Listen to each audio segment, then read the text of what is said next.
Hello guys, welcome back to our YouTube channel success rules. दोस्तों, आज के इस वीडियो में हम बात करने वाले हैं आरआरबी टेक्नीशियन 2024 के पेपर के बारे में।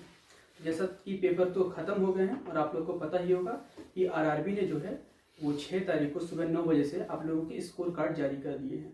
तो लगभग सभी लोगों ने अपने स्कोर देख लिए होंगे, तो बहुत सारे कन्फ्यूजन हुआ होगा, कुछ क्वेश्चंस को लेकर मन में डाउट होगा, कट ऑफ के लिए डाउट होगा, बहुत सारी चीज़ों के बारे में डाउट होगा। आज उन्हीं सब डाउट को इस वीडियो में हम कवर करेंगे।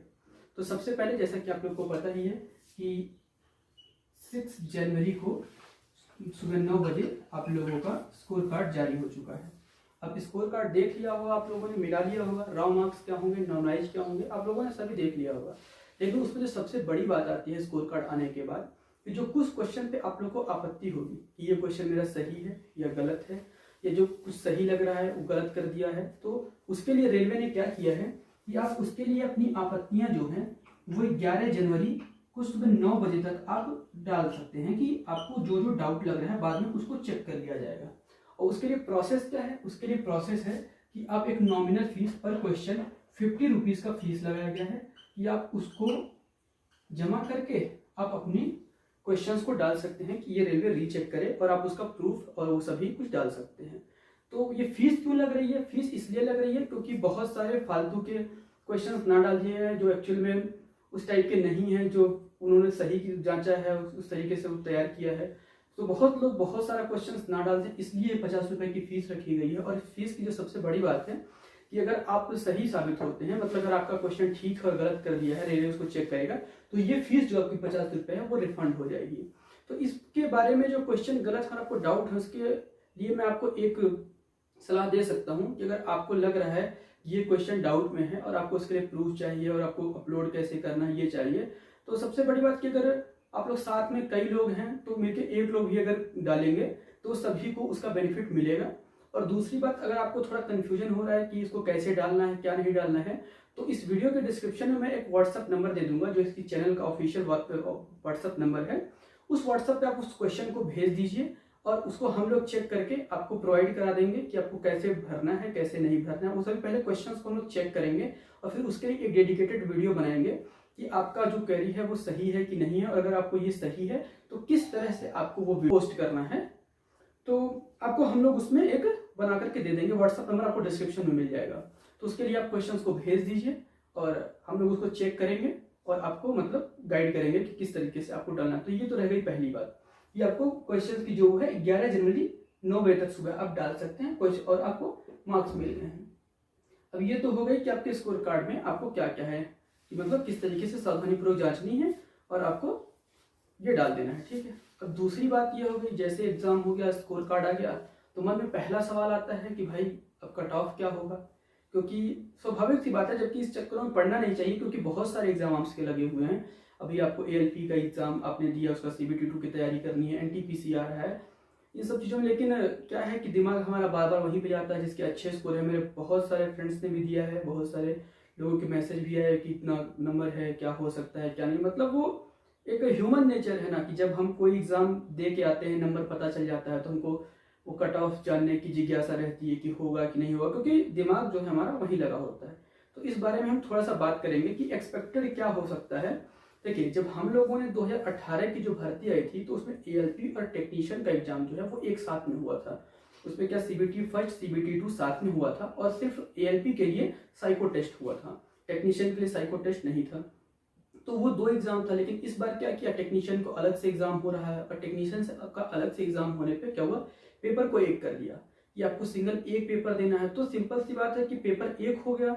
और दूसरी बात क्या हुई, जो इसमें आपको कोई भी टेक्निकल पेपर का वो ऐसा अलग से ऐसा नहीं रहा कि मतलब जो PCM के थे तो उनको भी इस तरीके से हम लोग को टेक्निकल पेपर देना पड़ता था। तो इस बार जो पैटर्न थोड़ा सा चेंज हो गया, तो पिछले बार की अपेक्षा कट ऑफ पे उस पर थोड़ा प्रभाव पड़ेगा। कट ऑफ पे जो सबसे पहला प्रभाव पड़ेगा वो ये है कि सिंगल पेपर होने से कट ऑफ थोड़ा हाई जाएगा।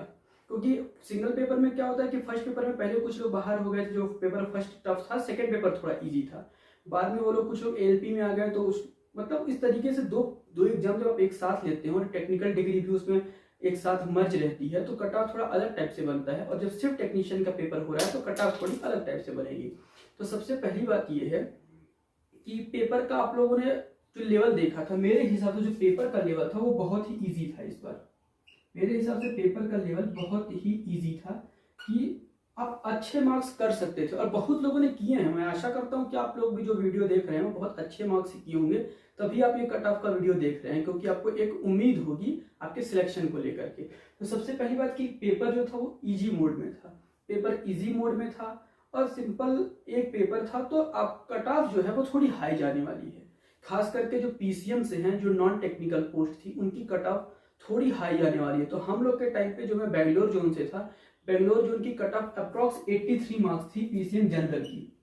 तो अप्रॉक्स वही, वो भी उस समय भी काफी हाई था, क्योंकि जो थी वो सीटें कम थी। इस बार सीटें थोड़ी हैं, लेकिन अलग से एग्जाम कराने की वजह से जो है एएलपी के व्यू अलग से इसमें बैठे हैं। उसमें क्या था कि एएलपी का और टेक्नीशियन एक साथ होने की वजह से जिन लोग को टेक्नीशियन के कट ऑफ में नहीं आ पाए वो एएलपी में आ गए।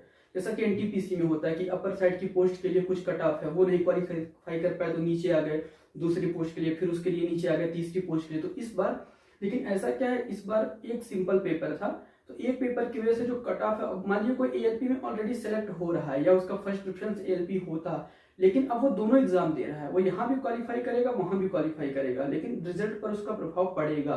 तो इसके लिए आपको जो ये है कि जो पिछली बार था 83 मार्क्स, तो ये मान के चलिए मेरे हिसाब से जो मैंने आंकड़ा लगाया है 80 to 85 मार्क्स पीसीएम के लिए मैं ये बता रहा हूँ, जनरल का 100%। इससे कम वाले थोड़ी भी उम्मीद ना रखें। 80 से जो नीचे हैं मैं मानता हूँ कि वो दूसरे एग्जाम्स की तैयारी में लग जाएं। अभी कुछ लोगों को बुरा लग सकता है कि 80 बहुत ज्यादा मैं बता रहा हूँ, बट आप एक बार ये भी सोच के देखिए, जो पीसीएम की पोस्ट है इसमें कोई टेक्निकल डिग्री नहीं है, और कितने लोग बेरोजगार हैं यहाँ पे, कितने लोग तैयारी कर रहे हैं, आप लोग को ये सब मालूम है। आप लोग खुद सी जगह से आ रहे हैं, आप लोग देख रहे हैं अपने आसपास कितने लोग, सभी लोग लगे हुए हैं। तो जो ये पीसीएम है, क्योंकि यहाँ पे टेक्निकल डिग्री नहीं है, तो 80 to 85% अगर मार्क्स यहाँ पे 80 to 85 नंबर्स आ रहे हैं तो आपका बिल्कुल होने का चांस है। और ओबीसी आप लोग जानते ही हैं कि बस ये नाम का एक रिजर्वेशन रह चुका है, बहुत ज्यादा डिफरेंस तो आने नहीं वाला है। तो मेरे हिसाब से आप 3 मार्क्स या 2 मार्क्स कम कर लीजिए, 82 मार्क्स मान लीजिए, बहुत ज्यादा डिफरेंस आएगा तो यही आएगा। 1 या 2 नंबर का डिफरेंस से ज्यादा आपको डिफरेंस नहीं मिलेगा, क्योंकि आपको पता है कि सबसे अधिक पॉपुलेशन, सबसे अधिक जिस कैटेगरी में लोग आते हैं वो ओबीसी में ही है, बहुत ज्यादा भीड़ है वहां पे। और ऑलरेडी 27% रिजर्वेशन है, फिर भी इतने ज्यादा लोग हो जाते हैं कि वो ओबीसी में और जनरल में बहुत ज्यादा डिफरेंस नहीं रह पाता है। आप लोग कोई भी एग्जाम उठा करके देख लीजिए, 1-2 नंबर या 3 नंबर से ज्यादा का डिफरेंस आपको नहीं मिलेगा। और ये खासकर रेलवे का एग्जाम है तो इसमें तो बिल्कुल भी नहीं मिलेगा। हो सकता है आपको 1 नंबर का भी डिफरेंस या कहीं पे 1 से 1.5 नंबर 2 नंबर का डिफरेंस ही देखने को मिले। तो आप 80 to 80, ये मैं पीसीएम के लिए बता रहा हूँ। पहली बात आप लोग यहाँ पे नोटिस कर लीजिएगा, ये जो आपका जो नॉर्मल स्टूडेंट है उनके लिए। ईडब्ल्यूएस की बात करें तो ओबीसी से 2 नंबर कम मान लीजिए, यहाँ पे मान लीजिए कि आपको 78 to 80 थोड़ा ऊपर नीचे हो सकता है, या हो सकता है ओबीसी के बराबर आ जाए, ऐसा भी हो सकता है। और एससी की बात करूं तो थोड़ा सा इनका मान के चल सकते हैं आपकी 70 to 75 में इनका सिलेक्शन हो सकता है। और एसटी की बात करूं 65 to 70 मार्क्स। थोड़ा सा इसको इलेबरेट करना चाहूंगा। देखिए एसटी के जो स्टूडेंट हैं वो थोड़ा सा कम होते हैं, और अगर सीट है अवेलेबल ठीक है तो एसटी की वैकेंसी में थोड़ा सा क्या है, उनको कट ऑफ कम ही रहता है। एससी का बहुत डिफरेंस नहीं आता, लेकिन फिर भी 70 to 75 है, तो 75 है तो आप तो एकदम पूरी तरीके से सिक्योर है, कोई प्रॉब्लम नहीं होने वाली है पीसीएम में। और ईडब्ल्यूएस 78 to 80 हो सकता है। और इन तीनों में आप ये मान के चलिए जनरल का 85 तक में तो हो जाएगा, बट इन दोनों में आप 1-2 नंबर का आगे पीछे डिफरेंस इससे भी हो सकता है, क्योंकि मैं खुद तो कट ऑफ बना नहीं रहा हूँ, एक एक्सपेक्टेड बता रहा हूँ। जिस तरीके से हम लोगों ने एग्जाम दिया है, जिस तरीके के पहले के एग्जाम्स हुए हैं, उसी आधार पर जैसे अभी पेपर का लेवल देखा उस हिसाब से ये मार्क्स है।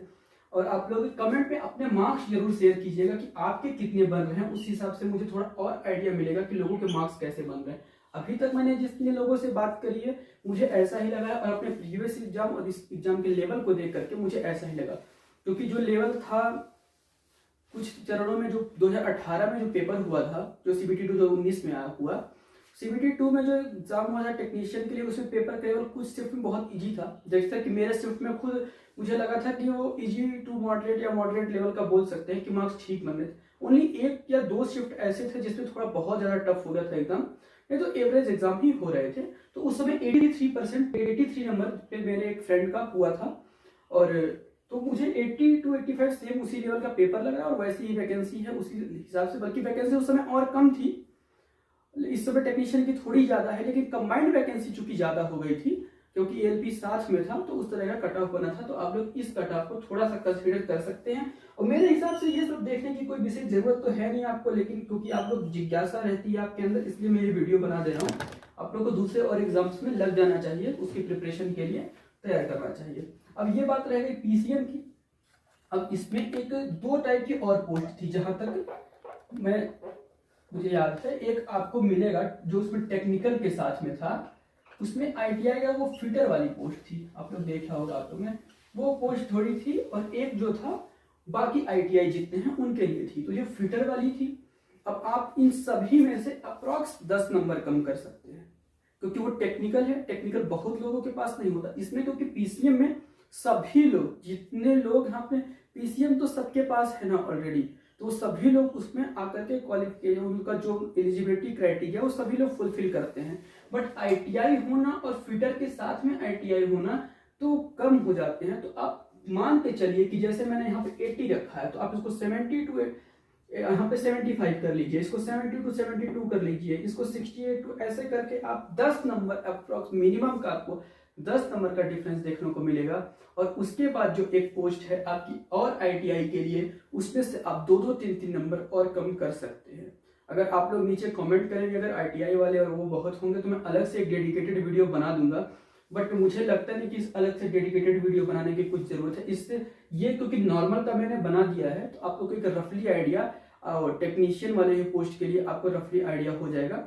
तो जो फिटर है उसमें से अप्रॉक्स सभी में 10 नंबर कम कर लेंगे, और उसमें से 2-3 नंबर और कम कर लेंगे बाकी आईटीआई, क्योंकि बाकी आईटीआई सभी के साथ में आ जा रहा है, और ये आईटीआई फिटर के लिए थोड़ा सा अलग है। तो इस तरीके से आप इसको देख सकते हैं। अगर इतने मार्क्स आपके बन रहे हैं तो आप डेफिनेटली उम्मीद लगा सकते हैं कि आपको जल्द ही रेलवे में एक अच्छी नौकरी मिलने वाली है। और रही बात की जो आपको स्टार्टिंग में मैं बताया कि आपको जो क्वेश्चंस में डाउट है, वो क्वेश्चंस को डिस्क्रिप्शन में व्हाट्सएप नंबर प्रोवाइड करा दिया जाएगा। आप लोग उस नंबर पे भेजिए, हम लोग उस पर बना करके आपको वीडियो बता देंगे कि किस किस प्रोसेस। पहला ये बता देंगे कि आपका क्वेश्चन जो है, जो जिस पर आप उठा रहे हैं, वो वैलिड है कि नहीं है। अगर वैलिड होगा तो उसको फिल करने का प्रोसेस बता देंगे। तो आप लोग क्या है कि इसको जल्दी से जल्दी आप उसको व्हाट्सएप कर दीजिएगा, क्योंकि टाइम सिर्फ 11 जनवरी सुबह 9 बजे तक है। और फीस आपको बता दी है कि 50 रुपये। अगर ज़्यादा लोग हैं तो आप 1 लोग ही फिल कीजिए, अगर वो सही होता है तो बेनिफिट सभी को मिलेगा। तो मेरी बहुत सारी शुभकामनाएं हैं आप लोगों के लिए कि आप लोग, उम्मीद करता हूँ अच्छा पेपर किया होगा, अच्छे मार्क्स आ रहे होंगे, और आप लोग जल्द ही टेक्नीशियन में भर्ती होकर के रेलवे को अपनी सेवा देंगे। बहुत बहुत धन्यवाद। Thank you so much.